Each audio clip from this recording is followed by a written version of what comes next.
हमारे महापुरुषों के आंदोलन से ऐसा नहीं है, मोस्ट बहुजन समाज में जागरूकता आई है। अभी एक शब्द आया था कि कुछ साथियों ने कहा, एक वक्ता ने कहा कि ओबीसी समाज के लोग ज्यादा जागरूक थे।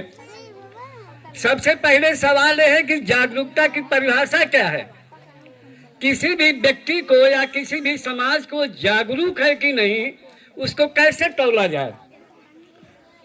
एक फार्मूला है जागरूकता की, जो ये पहली बात है, ये होनी चाहिए कि किसी भी व्यक्ति या समाज को, उस व्यक्ति को दोस्त और दुश्मन की पहचान होनी चाहिए। ये जागरूकता की पहली निशानी है।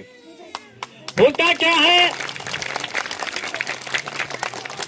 हमारे लोग अज्ञानतावश जागरूक ना होने के नाते दोस्त को दुश्मन समझ बैठते हैं और दुश्मन को दोस्त समझ बैठते हैं, जिसका खामियाजा आज तक हमको भुगतना पड़ा है।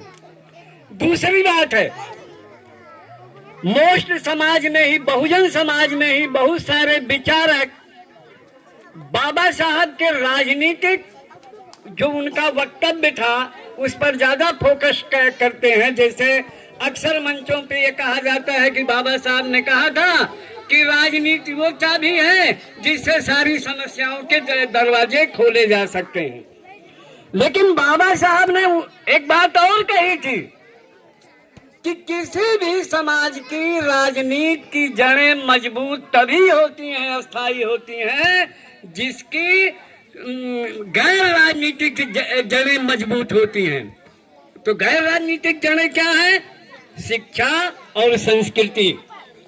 तो मेरा मानना है कि हम ये मोस्ट कल्याण संस्थान के लोग, जो बाबा साहब का वो संदेश था, तो हम मोस्ट बहुजन समाज में शिक्षा के माध्यम से, संस्कृति के माध्यम से जो प्रचार प्रसार करने में लगे हैं, हम उसकी गैर राजनीतिक जड़ों को मजबूत करने में लगे हैं। और जितनी हम गैर राजनीतिक जड़ों को मजबूत करते चले जाएंगे, वैसे वैसे बहुजन समाज की राजनीति अपने आप मजबूत होती जाएगी।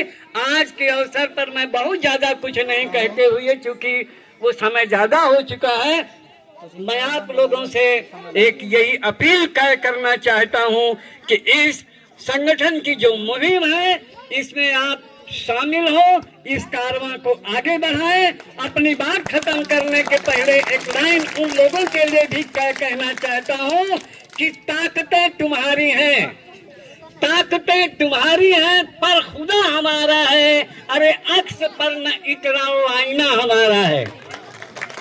गैरते